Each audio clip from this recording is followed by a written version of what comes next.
인생은요, 다 누구나 살고 나면 험한 거, 아까도 임금 얘기했지만 임금들이 우리나라 삼국시대부터 이조 말까지 왕으로 있었던 분이 180여 명인데요. 죽고 나면 한만홍상이에요. 아무리 부자로 부귀영화를 누리고 호의호식 했다 하더라도 한생 지나고 나면 덧없는 한바탕 꿈이에요.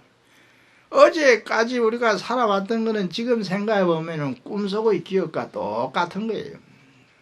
지나간 과거는 몽중의식에 일어나는 생각하고 똑같다 이 말이에요. 그래서 이제 무엇이 진짜 진정한 내 인생에 있어서 중요한 의미를 갖게 되는 것인가 생각해야 돼요. 요새는 이제 환경이 복잡해지니까 도시 생활도 뭐 이래 복잡다단하자요. 그러니까 이제 마음을 어떤 신념을 가지고 하나를 지키면서 살아가는 이런 시대가 아니라 변덕이 죽을 듯하고 말이에요. 그냥 보고 듣는 시청각 경계가 많아지다 보니 여기에 신경을 한번 빼앗기고 저기에 빼앗기고 복잡하게 살아요, 요새 사람들은. 그런데 복잡하다는 것은 좋은 게 아닙니다. 복잡하다는 건 좋은 게 아니에요. 복잡한 사람은 인생의 행복을 못 누려요. 복잡한 사람. 행복의 비결은 현대사회에서 생각해 볼 때 단순하게 살아야 됩니다. 단순하게 하나의 신념을 가지고 그 신념에 의지해서 내 인생을 단순하게 단출하게 살아갈 때, 영어로 말하면 심플하게 단순하게 살아요. 우리 보통 바쁘다 뭐 내가 신도들을 가끔 만나서 이 얘기를 할 때 요새는 무슨 공부하냐 이래 물어보면 아이고 요새 바빠서 공부할 적이 없습니다 이래. 불교 공부라는 연불도 공부고 참선도 공부고 하루에 반야성경 한 번 읽어보는 이것도 공부거든. 해야 되거든 뭐든지. 아니면 진은 하나라도, 아니면 천승에 제일 처음 남 정구업 진은이라도 하루 몇 번씩 외워야 돼. 불자는 바빠서 공부. 바쁘긴 뭘 짓는 사람 누구 있기는 24시간 똑같은데 말이야 하루는. 바빠서 공부 안 한다고. 바빠서 밥은 안 먹냐 물어보면 밥은 먹어야죠 이래. 밥은 먹어야 돼. 그래서 전부 바쁘다는 핑계를 대기에 바쁜 사람은 불행한 사람이야. 바쁜 사람은 엄청 불행한 사람이야. 스님 그게 무슨 말이에요? 왜 바쁘다고 무조건 불행해요? 바쁜 사람은 자기 인생에 중요한 게 뭔가를 모르고 사는 사람이에요. 실제 그래요. 바쁘다 핑계대는 사람은 자기 인생에 뭐가 중요한지 중요한 걸 못 찾아냅니다. 이 말은 달리 말하면 자기 인생의 어떤 올바른 의미를 못 느끼는 사람. 그래서 뭐 이리 가고 저리 가고 맨날 만나보면 여성들은 주로 뭐 요새 부산 사람도 많이 그런 것 같은데 개나 모으고 뭐 내가 아는 어떤 분은 옛날 얘기인데 뭐 개를 한 달에 20개 한다는 거예요. 아이고 지랄 빵정 미쳤지. 한 달에 개 20개 할 게 뭐가 있어. 하나도 많은데 때리 부숴야 돼. 그럼 개 하면 뭐예요? 여러분들 개 모으는 사람 있을 거예요. 친구들끼리 모이고 뭐 동창끼리 모이고 뭐 무슨 모임에 뭐 개 모이는 데 가보면 뭐 내 뻔하게 나는 개 안 모아봤지만 개 모이는 사람들이 뭐 하는 줄 알아? 뭐 하느냐? 지자랑하고 남 홍바.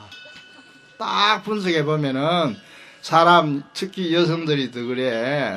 중국에 가면 이런 속담이 있어요. 여자들이면 오리 500마리 여자들이 모이면 오리 500마리가 떠드는 거하고 똑같다 이 말이야. 그래가지고 여성들이 모이면은 그냥 누구 흉보고, 그 물론 악의적인 것도 일부 있고 아닌 그냥 막 말하기 위해서 하는 거지. 지자랑하고. 좋은 업은 하나도 안 짓는다고. 그래서 개 모아가지고 좋은 업 짓는 게 별로 없더라니까요. 나쁜 업이 많이 남지. 흉보고 지자랑하고 그 구업 나쁘게 한 거예요.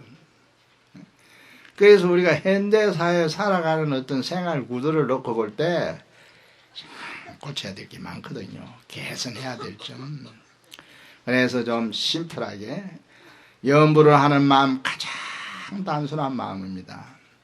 참선을 하는 마음 가장 단순한 마음이에요. 하나를 위해서 하는 마음이에요. 복잡한 거는 여러 개잖아요. 또 우리가 요즘은 옛날처럼 가정에서 부모와 뭐 자식 사이에도 호심 같은 게 좀 떨어진다 이러잖아요. 부모 부모로서는 자식을 잘 생각하고. 그래서 정성이 갈 때는 단순해집니다. 정성이라는 건 복잡한 게 아니거든. 우리가 기도하는 것도 정성 모으는 거잖아요. 정성이 모아져야 뭐가 되거든. 이런 차물을 요즘은 냉수도에 그냥 타먹기도 하지만 물을 보통 포타에 끓이잖아요. 그럼 콘센트 이래 전기 꽂는 데가 있지 않습니까? 꽂아 놓으면은 열이 전달돼 가지고 계속 가열이 되면은 나중에 끓게 돼. 물이 끓으면 김도 나고 이러잖아요. 수증기가 나고. 그래서 정성이라는 건 내 인생의 온도를 도수를 높이는 거예요. 온도가 높아지면 물이 끓는다 이 말이에요. 내가 계속 정성을 바치면은 그 물이 온도가 100도까지 딱 되면은 끓듯이 결과가 나타나는 거예요. 그런데 우리는 정성의 온도를 요새 냉장고를 많이 써가 그런지 전부 영하가 되도록 만들어 놓고 살아. 이게 크게 잘못 사는 거예요. 정성의 온도가 빙점 이하로 내려가면 그 인생 그 사나마나에 탁 죽어야 돼. 그런 거는 어떤 면에서는 제가 뭐 그냥 우스개 삼아 이리 말을 합니다만은 그래서 단순하게 그 다음에 절제할 줄 알아야 돼요. 하고 싶은 거 다 하고 못 사는 겁니다. 사바세계는 가민토요. 견디고 참을 때가 많아야 돼요.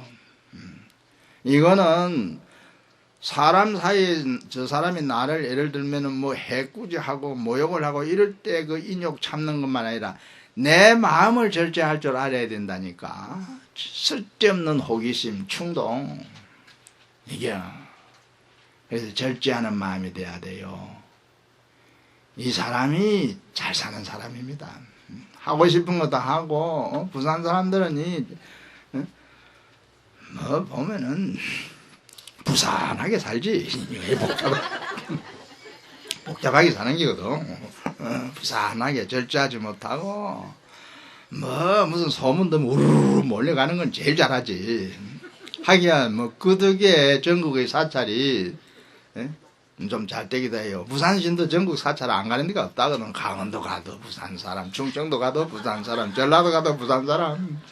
하여튼 뭐 경상도 불심이 최고니까 부산 뭐 또 경남 그래 이제 두루 뭐 이절 저절 참배도 하고 불자로서 이제 그 부처님 도량을 찾는 거는 좋은 일인데 다른 것도 여기에 기웃 저기에 기웃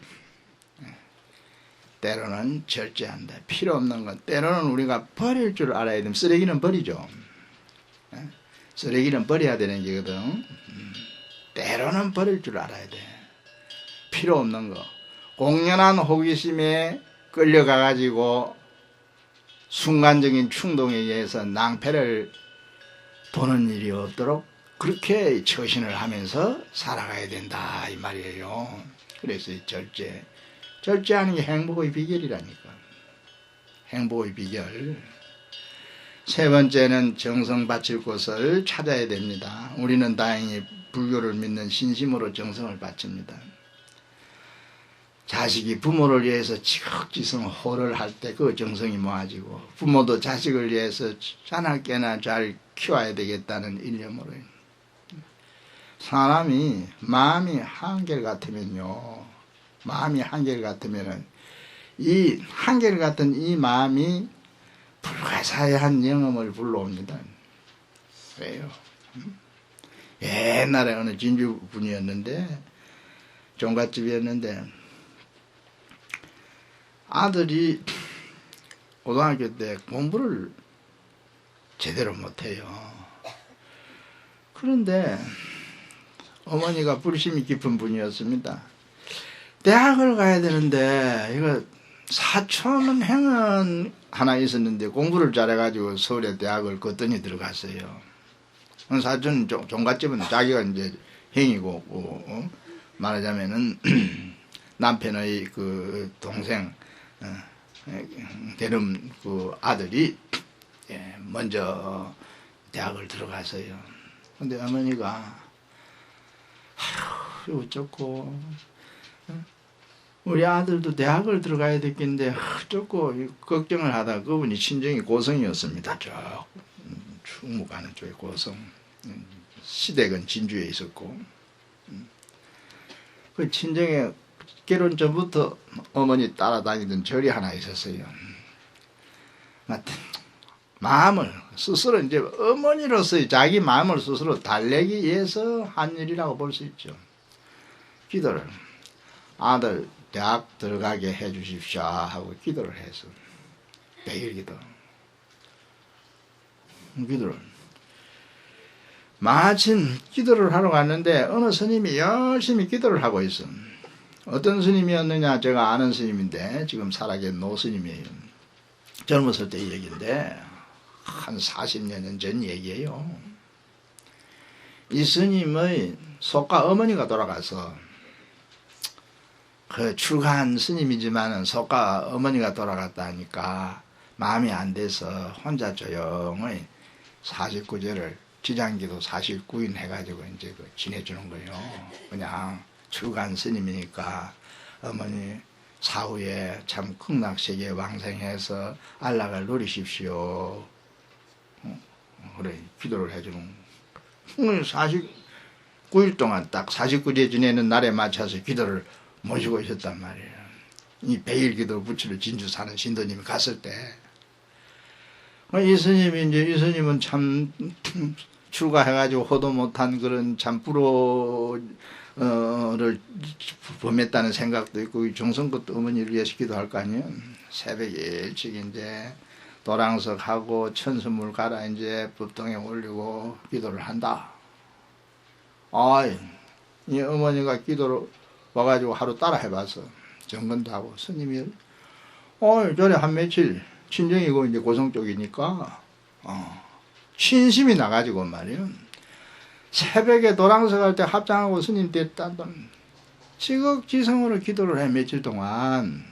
물론 이제 나중에 잠시 또 집에 갔다 오기도 하고 뭐 자가용도 있고 하니까 고성 진주 뭐 별 멀지도 않아요. 근데 이 스님은 49일 동안 기도를 잘 이제 마치고 보살님 기도 100일 기도 하신다 했지요. 잘 마치고 오십시오. 이제 자기는 이제 어머니를 위해서 49일 동안 기도 다 했으니까 떠날라네. 아이고 이분이 뭐 재산도 조금 있고 버스 회사를 했는데 스님 제 기도 마칠 때 죄송하지만 스님도 그만 기도 조금 더 오래 하면 안 되겠습니까?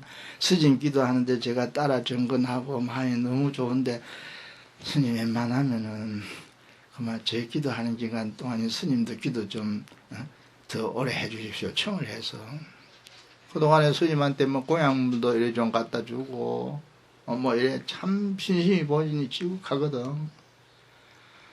자꾸 사정을 해요. 스님 그 기도 마치고 가시지 말고 제 기도 떠날까지 좀 해주십시오. 이러면서 참 쉽게 말해서 용채도 조금 주고 이랬겠지. 자꾸 부탁을 해. 그래서 그럼 보살님 하도 그리서 하니까 49일 하나 100일 하나 나도 100일 하겠다 이거. 그래갖고 신도님이 기도 마칠 때까지 스님이 계속 옛날에는 4분 정근이라 가지고 하루 2시간 2시간씩 4번 하면 8시간을 기도를 합니다. 그래서요.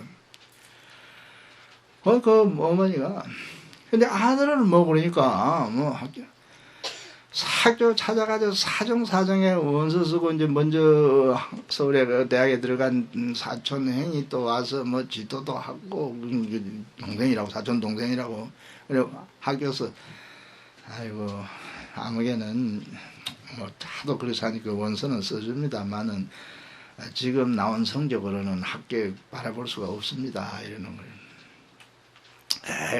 내년에는 서울에 보내가 옛날도 재수 학원이 있었거든. 재수를 시키든지 하기로 하고 막 원서를 쓰. 그래야 학교가 사정회가 원서 써가지고 서울에 뭐 사립대학 명문대학을 지원을 했어요. 지원을 해. 내일이면 시험을 칠 겁니다. 이제 올라가서 이제 먼저 들어간 사촌행이 하나 있잖아요. 사촌행 그 하숙하는 데 가가지고 이제 자게 된 거예요. 내일 시험 치러 갈 거예요. 자다가 한밤중 됐는데 1시쯤 됐는데 내일 시험 치러 갈 이 기도하는 어머니의 아들이 꿈을 꿨어. 꿈을 꿨는데 꿈에 시험 문제가 싹 나타난 거예요. 자다가 막 행을 깨. 행 일어나봐. 왜 그러냐? 내가 꿈을 꿨는데 행아 시험 문제가 꿈에 나타났다. 시험 문제 환히 기억되는 거예요. 시험 문제가 꿈에 시험 문제가 싹 기억이 돼. 그래가지고 사촌 행한테 묻고 장고서 찾아가지고 날이 이제 뭐 1시 넘은 새벽이니까 오늘 시험 치러가 이 문제가 정말 나올 낀가? 답을 다 알아갔어요. 행한테 묻고 장고서 찾아가지고 가서 시험을 치는데 아니나 다를까 꿈에 본 시험 문제대로 문제가 나와 있는 거예요. 그런 경우 가끔 유진호 박사도 꿈의 시험 문제를 본 적이 있다고 수필에서 옛날 보면 이 얘기를 해놓은 게 글을 써놓은 게 있어요. 옛날 고려대 총장도 한때 야당 당수도 한 우리나라 헌법학자입니다.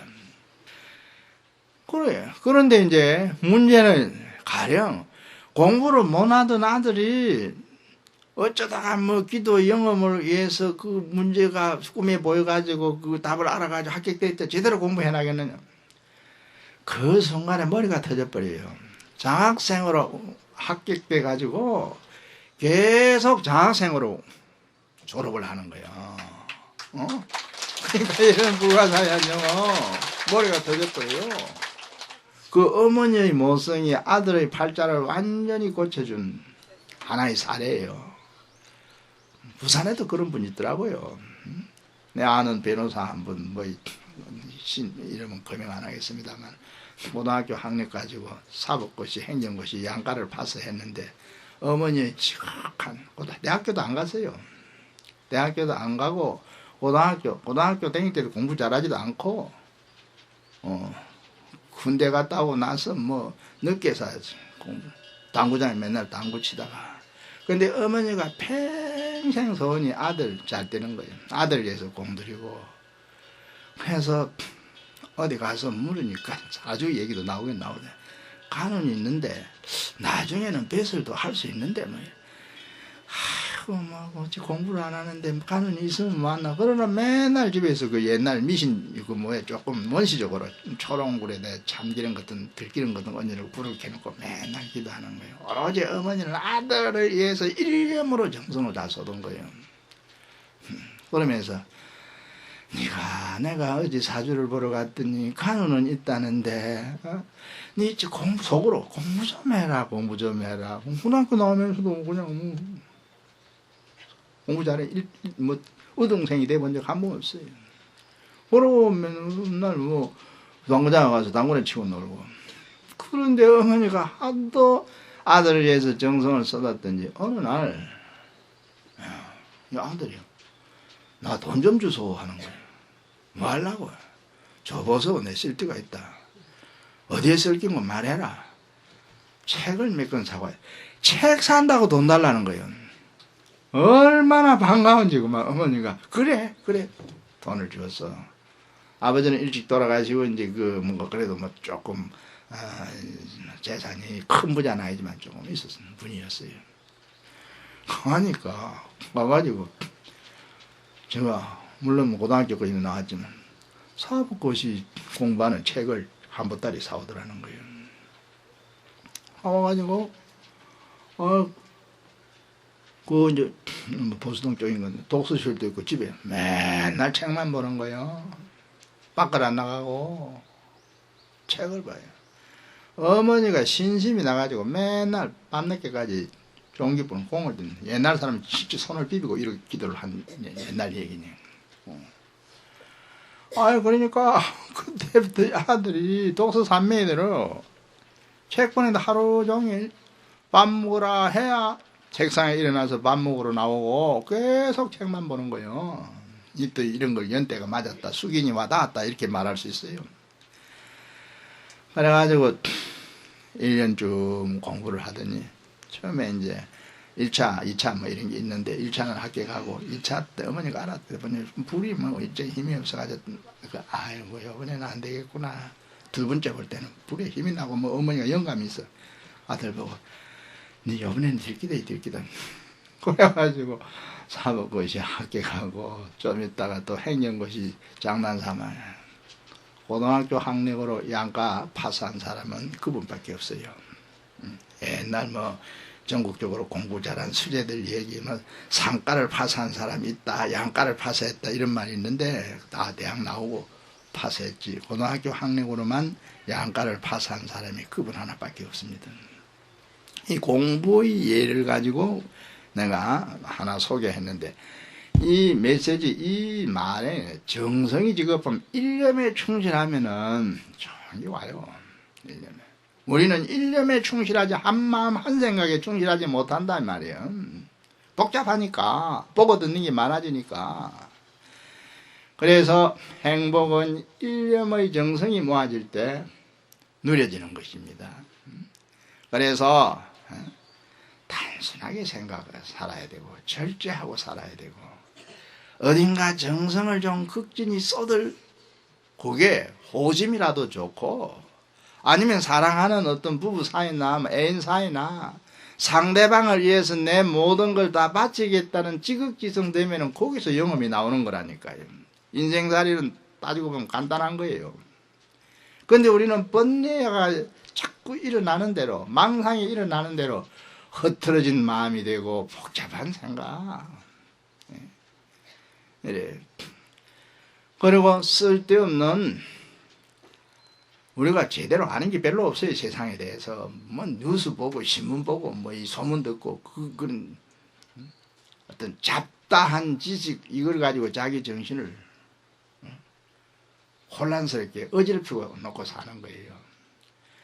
차라리 모르는 게 약이 된다는 말이 있듯이 모르는 게 좋은데 어중간에 알아가지고 안 좋은 엄만 자꾸 키워놓는 거예요. 그래서 이제 이 삶의 질이 떨어진다 이 말이에요. 이 살아가는 이 인생의 삶의 질이. 그래서 어떤 면에서는 바보 맛도 못해요. 바보가 요새 오히려 잘 사는 시대야. 편안하거든. 바보는 즐겁다 이런 뭐 말도 있더만은 옛날 어느 말에 바보가 있었거든요. 소설에 나오는 얘기인데 천치요 바보가 아주 머리가 둔한 천치 백치 이런 말이 있었어요. 한 마을에 바보가 둘이 살았어. 둘이. 그런데 가을 들지를 할 때 옛날 이제 농촌에서 농사 짓던 시절 얘기죠. 농업을 위주로 살던 시절. 바보들이 우리만 해도 어릴 때 기억나는데 바보가 한 사람은 힘이 굉장히 세요. 남보다 짐을 많이 찌개 짐을 지고 갈 때 보면은 힘이 세가지고 남보다 더 많이 져요. 그런 분이 있더라고요. 그런데 바보거든. 그래도 이제 들에 가서 그 가을인데 보리가리하고 이럽니다. 밀도 심고 가을 되면 해가 짧아져 가지고 이제 늦게까지 이제 보리 논에 일하고 이제 들어와 마침 바보가 둘이 나란히 같이 집으로 돌아오게 되었어요. 우리 이제 동네 가운데를 이렇게 길을 따라오는데 밤이 이석해가지고 보름 좀 되었는지 달이 떠버렸어. 동쪽 산에 위로 달이 떠오른다. 바보가 앞에 가던 바보가 진짜 바보가 달과 해를 거꾸리 하니까 아이고 벌써 해가 뜬다. 달 뜨는 걸 보고 해가 뜬다. 이래. 뒤에 바보가 듣고 보니 이 참 바본 거요. 지도 바보면서 야 이 바보야 저기 어디 해냐 달이지. 저기 어디 해냐 달이지. 낮에 뜨는 게 해고 밤에 뜨는 건 달 아니냐. 같은 바보지만 이제 뒤에 바보는 해와 달은 바로 알았어요. 그러니까 앞에 바보가 아니야 임마. 밤에 뜨는 게 해고 낮에 뜨는 게 달이야. 밤에 뜨는 게 해고 낮에 뜨는 게 달이라는 거예요. 아이 우겨. 자꾸 우긴단 말이에요. 그러니까 이제 이 뒤에 바보가 보니 참 지도 바보면 야 낮에 뜨는 게 해고 밤에 뜨는 게 달이다. 네가 거꾸로 알고 있다. 아니야 임마 내 말이 맞아. 낮에 뜨는 게 달이고 밤에 뜨는 게 해야. 두 사람이 그래 가다가 참 지말이 옳다고 우기고 다투고 말다툼 아닌 자기 말이 옳다고 했네. 근데 그 건너 마을에 또 바보가 하나 살았거든. 그 바보도 늦게 이제 그쪽으로 건너 마을로 가기 위해서 그 길로 이리 다가올 만큼 오고 있는 거예요. 두 사람이 하도 이제 지 말이 옳다고 우기다가 안 되니까 우리 옛날 애들 때도 그런지 저 사람한테 물어보자 이런 경우 있거든. 야, 저 사람 오는데 저 사람한테 물어보자. 네 말이 옳은지 내 말이 옳은지. 그래 물어보자. 좋다 이거예요. 그 건너마을 바보가 두 사람 자기 말이 옳다고 막 고집 세우고 우기 가까이 오거든. 여보시오. 당신 말 좀 해주소. 저기 뜬기 저기 해요 달이요. 물었다. 해요 달이 물었더니 천하의 맹답이 나와서 나는 이 동네 안 살아서 모르요. 나는 이 동네 안 살아 모른다더라는 거예요. 나는 이 동네 안 살기 때문에 건너마을에 산단 말이야. hen시다는지. 그 사람이 도인이요. 여러분들 이 동네 안 살아서 모르고 사세요. 그러면 편안해져요. 그러면 그래서 그러니까 요새 우리가 어중간히 알면서 아는 체하고 잘난 체하고 까불거든. 까불지 말라는 뜻에서 소개한 옛날 얘기, 이 소설에 나오는 얘기입니다. 물물봉시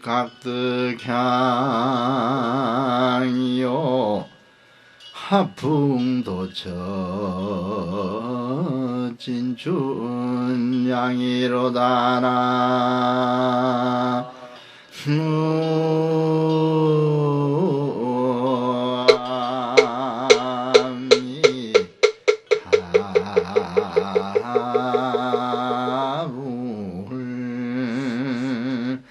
인생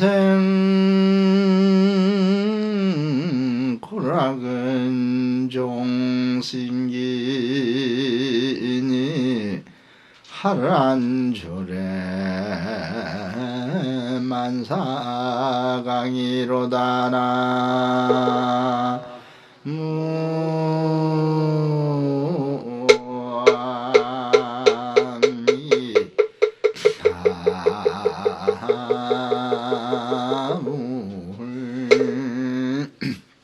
이 세상은 만나는 인연입니다. 세상은 우리가 물론 아까 말했듯이 언젠가 이 세상을 떠나야 되는 그런 시절 인연도 남아있긴 하지만은 세상은 만나는 인연이에요. 인연이라는 게 뭐냐? 옛날 시골에 배를 짜는 배틀이 있었습니다. 배를. 그러면 이제 무명을 가지고 이제 씨를 뽑고 또는 모시라든지 삼배 이렇게 이제 이 매거든요. 이렇게 길이 쭉 있고. 그러면 나중에 푹에 그 구리를 넣어가지고 이렇게 가로 배 짜는 거 알죠? 젊은 분들은. 배 짤 때 그 북 속에 들어있는 구리라 그래요. 구리 씨를 묶어 놓은 거예요. 이게 우리 왔다 갔다 하면 이 천이 이게 짜지는 기거든. 세로로 줄이 있으면 가로로 이렇게 방지기를 하잖아요. 교지. 그래서 사람이 이 세상에 맺고 사는 인연이 그 시간과 공간, 말하자면 장소와 때를 만나게 되는 배와 같은 거예요. 배 짤 때 시간과 공간을 짠다 이런 표현이 있어요. 그래서 이제 이 인연이 있으면은 인연이 있단 말은 언제 어디서 만난다는 의미가 있습니다. 네와 내가 인연이 있다 하면은 언젠가 너와 내가 같은 장소에서 만나게 된다, 같은 때에 만나게 된다 이 뜻이에요. 그래서 이제 이 아까 말했듯이 세상은 인연법이 있는 불교가 인연법, 그 다음에 일신법 세 가지로 설명하는데, 그래서 이 인연이 있기 때문에 만나지는 거예요. 물론 헤어지는 것도 인연이에요. 때가 되다면은 유효기간이 있거든. 너와 내가 만날 때 향기를 얻고, 사람이 만날 때는 그 인격의 향기, 마음의 향기가 있어요. 부처님 법문에 이런 법문이 있습니다. 부처님 제자들을 데리고 이제 법문하고 설법하고 돌아오던 길이었는데, 부처님 이제 가운데 가시는데 제자들이 에워싸가지고 이제 같이 가요. 그때 부처님 길을 가다가 길가에 요새 말하면 후지예요. 옛날 층 같은 게 있어서 종이 있어. 종이 조각이 하나 떨어져 있어서 휴지를 보고 부처님이 따라오던 제자에게 저기에 종이 조각이 하나 떨어져 있는데 저 종이 조각이 무엇에 썼던 것이냐 물어요. 부처님은 뭔가 이 제자들에게 하나 깨우침을 주기 위해서 일부러 그렇게 물어본 겁니다. 그랬더니 제자가 길에 떨어진 종이를 주워가지고 코에 갖다 대고 냄새를 맡아서 냄새를 맡았더니 향내가 나. 향. 부처님께 향 공양 올리잖아요. 향 인센스. 향내가 나는 거예요. 그래서 제자가 부처님께 대답하기를 부처님 종이에서 향내가 납니다. 향을 쌌던 종이인 것 같습니다. 법구비용에 나오는 얘기인데 대답을 했어요. 부처님이 그 말만 듣고 그러냐 향을 쌌던 종이라 그런 길을 계속 가는 거예요. 아니 얼마를 더 가니까 이번에는 뭐 새끼또랑이 하나 떨어져 있어. 노끈으로 뭐 이 새끼도 여러 종류 있잖아요. 지프로 엮는 것도 있고 뭐 다른 걸로 끈이 하나 떨어져 있다 이 말이에요. 저기 끈이 하나 떨어져 있는데 저게 뭐 했었던 거냐 아까처럼 물었어요. 그래 제자가 하나 또 집어들면 거기 썩은 비린내가 나나. 썩은 생선을 묶었던 것인 것 같습니다. 이 끈이 이 새끼가 고약한 썩은 생선 비린내가 납니다. 부처님이 걸음을 멈춥니다. 사람의 마음에서 향기가 풍겨지는 경우가 있고 악취가 풍겨지는 경우가 있다. 선업을 닦고 사는 사람은 마음에서 향기가 풍겨지고 악업을 짓고 사는 사람은 마음에 악취가 나게 된다. 법문이요. 아주 제자들을 간단 명료하게 깨우쳐주는 법문을 했다 이 말이에요. 사람이 만날 때는 향기가 풍겨야 돼요. 물물봉시 각덕향이요. 물물 이것저것이란 말인데 너와 내가 만날 때는 향기가 어리고 이 말이에요. 하풍도 저 진춘향이라 온화한 봄바람 불어오는 곳에 햇빛이 따스럽네. 우리 마음에 항상 햇빛이 들어있는 양지 같은 밝음 그리고 온화한 봄바람 같은 그런 미소가 나올래는 그 마음 밝은 웃음이 나올래는 마음 이 마음이 돼 있어요. 이게 불심이에요. 인생고락 종신기니 사람이 살면서 괴롭다 즐겁다 하는 건 지 마음 두고 하는 말이에요. 인생고락은 괴롭다 즐겁다 하는 것은 마음에 일어나는 생각뿐이에요. 사실은 괴로운 것도 없고 즐거운 것도 없는 겁니다. 생각에 그렇게 우리가 하고 있으니까 괴롭다 즐겁다 이렇게 느끼고 있으니까요. 하란졸의 만사강이라 합달한 눈으로 비추어 보면 트인 눈으로 살아야 돼. 트인 눈 열린 눈으로 살아야 돼. 트인 눈으로 열린 눈으로 볼 때 이 세상에는 괴로워할 게 하나도 없다 이거예요. 뭐 불교는 인생은 고다 사성제 교리 배울 때 다 공부하셨죠. 고진멸도 이게 불교의 그 근본 교리인데 인생은 괴로운 거다. 생로병사가 괴로운 기고 뭐 팔고도 있고 구부도 있고 오음성고 애별리고 원정해고 얘기합니다마는 마음을 밝게 가지면은 괴로운 그 자체 안에 또 즐거움이 있는 거예요. 그래서 고안하기 둘이 아닌 것입니다. 하여튼 수도사 신도님들께서 수도사를 중심으로 앞으로도 열심히 참 신심을 북돋아서 정진하시고 이래서 개개인이 다 잘 되고 가정도 잘 되고 지역사회가 잘 되도록 불법인연을 잘 이렇게 보호해서 이렇게 참 수행해 가시기를 바라면서 오늘 법문은 이로써 마치겠습니다. 잘 사십시오.